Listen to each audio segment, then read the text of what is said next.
Social media influencer YouTuber Harsha Sai మీద ఓ యువతి పోలీసులకు ఫిర్యాదు చేసింది. తనపై అత్యాచారం చేశాడంటూ ఫిర్యాదులో పేర్కొంది. దీంతో హర్ష సాయిపై రేప్ కేసు నమోదైంది. ప్రస్తుతం ఈ విషయమే సోషల్ మీడియాలో హాట్ టాపిక్గా మారింది. పెళ్లి పేరుతో తన దగ్గర 2 కోట్లు డబ్బులు వసూలు చేసి తనను మోసం చేశాడని, అలాగే పలుమార్లు తనపై అత్యాచారానికి పాల్పడ్డాడని యువత పేర్కొంది. అలాగే తన న్యూడ్ ఫోటోలు వీడియోలు తీసి బెదిరిస్తున్నాడంటూ కంప్లైంట్ చేసింది.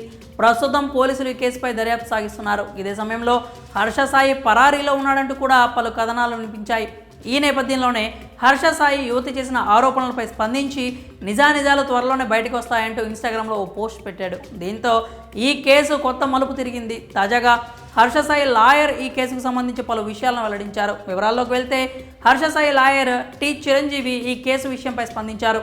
హర్ష సాయి ఎలాంటి తప్పు చేయలేదని, ఇవన్నీ అబద్ధపు కట్టు కథలు అంటూ అతనికి అంత అవసరం లేదని చెప్పుకొచ్చారు. హర్ష సాయి ఒక సక్సెస్ఫుల్ యూట్యూబర్. అతను వీడియో పెట్టగానే మిలియన్స్లో వ్యూస్ వస్తూ ఉంటాయి. అందుకే అతని పాపులారిటీ నాశనం చేయడానికి డబ్బు కోసం మాత్రమే ఆ అమ్మాయి ఇలా చేసిందని లాయర్ చెప్పుకొచ్చారు. 2 ఏళ్ల క్రితం వరకు కూడా వీరిద్దరికి ఎలాంటి పరిచయం లేదు. అలాగే ఆ బాధిత యువతి హర్ష సాయినే హీరోగా పెట్టి సినిమా తీసే స్థాయిలో ఉందని తెలిపారు.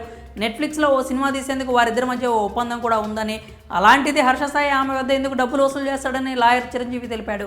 హర్ష సాయిని ఆమె షూరిటీ అడిగితే ఇవ్వలేదని, అప్పటి నుంచే ఈ ఎలిగేషన్స్ మొదలయ్యాయి అన్నారు. ఇక హర్ష సాయి పారిపోయాడంటూ వస్తున్న వార్తలపై కూడా అతను లాయర్ స్పందించారు. హర్ష సాయి ఎక్కడికి పారిపోలేదు అన్నారు. హర్ష సాయి తండ్రి మీద కూడా కేసు పెట్టారని, కానీ ఇంతవరకు హర్ష సాయి తండ్రి రాధాకృష్ణ ఆ అమ్మాయిని కలవలేదు అని తెలిపారు. కనీసం ఆ యువతిని చూడలేదు అన్నారు.